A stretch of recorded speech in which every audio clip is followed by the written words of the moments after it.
What's up, everyone?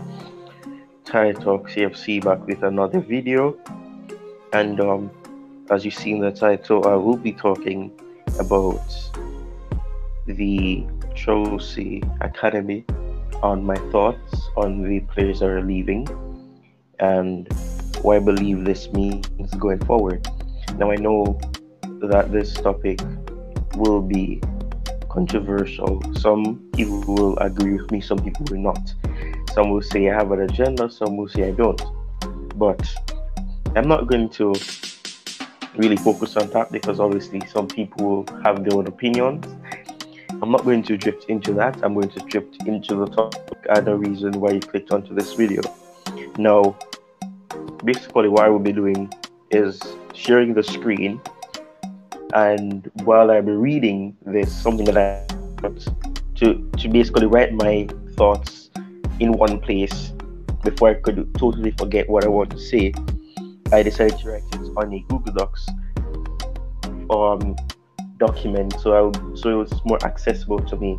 So I'll be reading it. I'll be allowing you in full screen to see what I'll be reading, and I'll be using my cursor so you'll be able to see where I'm reading from. So yeah, okay.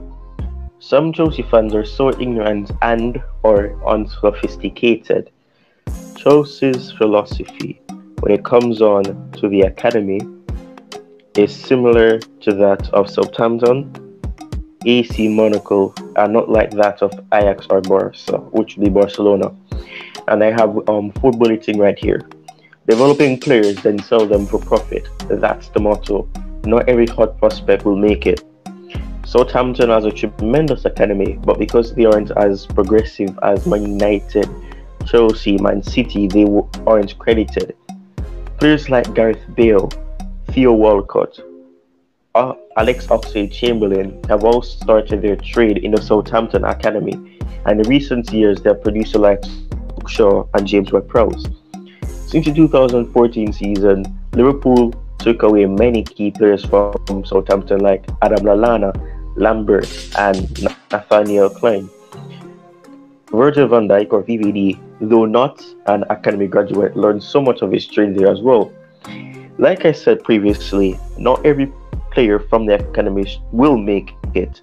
Some will make it, most won't. Some will be patient, most won't. Not every player will have a Mason Mount and Armando Broja attitude or mentality. Gio Livramento is a brilliant young player. However, if he wants to go, then the club won't hold him against his will.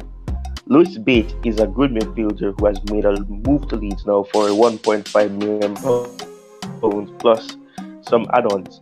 It isn't terrible considering that he had only 1 year left on his contract, was not interested in signing an extension, and has yet to make his professional debut. Chelsea do have a sell-on clause, but no buyback. Chelsea need players with more height in the midfield to help aerially because we won't always have a tall and robust player in the defense. Kovacic is 5.77 feet, Jorginho is 5.9 feet, Billy is 5.6 feet, and Kante is 5.5 feet. The point is, the midfield is full of tall and robust players.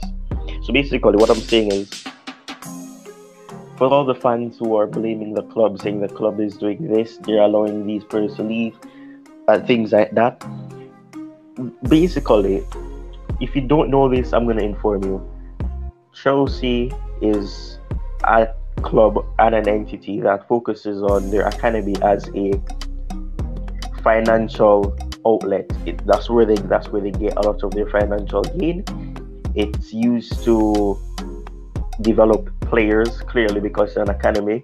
It develops the player. They develop the players there, and then at the end of their development, some will get a chance. If they don't perform to that standard that Chelsea have, then they get sold. If they do, then they stay. Most of the time they do, because sometimes if they're in good form, then that's when they look to sell them. But also, when you can't blame a club for players not being patient, not wanting to further their career at Chelsea or at any club for that matter.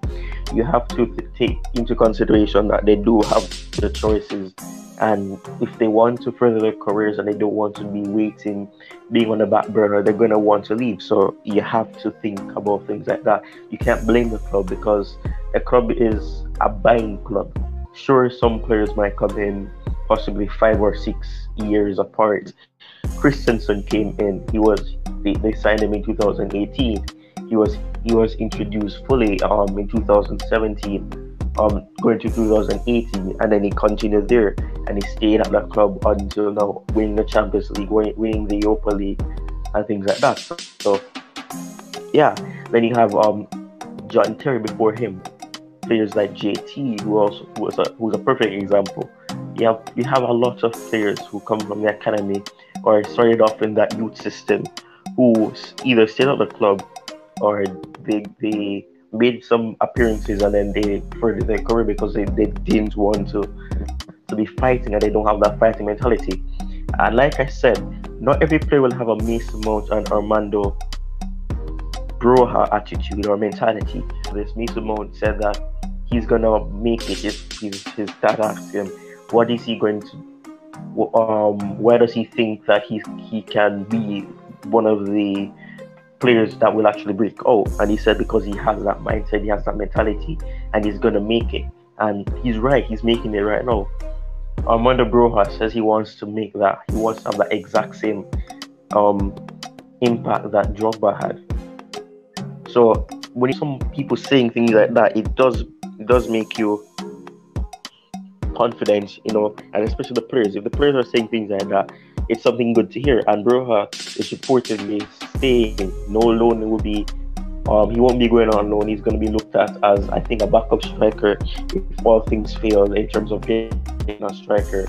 So you have to think about it. I'm not saying that it's wrong for you to have these aspirations of having these hopes that certain players make it at the club. I'm not saying that, because there are lots of players I wanted to see succeed at Chelsea, and they didn't get that chance, or they didn't want to stay at the club because that's their choice. They want to move on. You have a lot of players who are not being mentioned. I know a lot of people wanted to see Mark Guehi stay at the club, possibly go on loan, get a loan out to a Premier League club. Instead of going on loan, he decided to join a Premier League club in Crystal Palace. Lewis Bate, so people go on loan, but this is why you can't be attached. You can hope that a player goes in, but you can't be attached to them and just hope and just have this expectation that they're going to stay at the club, because things like this will happen. For those people who want Billy Gilmour to stay at the club, they feel gutted that he's not at the club to help them to be that rotational player because he's on loan at Norwich City. So you have to be careful. You have to not have these high expectations that, oh, this player's going to make it, they're going to be playing this season, this and that. They can always be sold, or they can also get loaned out. So you have to be careful. You have to not let things like this, don't get overexcited. You can be excited about a progression of a player, but don't get attached to them where they think they're going to make it, because you can be left disappointed, like a lot of people with Lewis Bate, Mark Guehi, player like Tino Livramento, TariqLamptey, players like that. The list goes on. There's a lot of players who are leaving in this window that aren't really being mentioned, like a Lewis Bate or a Mark Guehi or a Conor Gallagher. I know he's not leaving at the moment. At time Abraham linked to Arsenal, things like that. You have to be careful, and that's why it's hard. I get that it's hard to not get overexcited, because you're a fan and you love your club and you love that your academy players or your youth players are making progression into the team, and you want them to make it because you see good performances from them if they make a little cameo appearance, this and that and this and that. So be careful. That's all I have to say for you guys. Peace. I'll see you guys in the next video. Stay safe, stay blessed, and keep the blue flag flying high up for my Chelsea fans. Peace. See you in the next video. Have a good one, and I'll see you next time. Peace.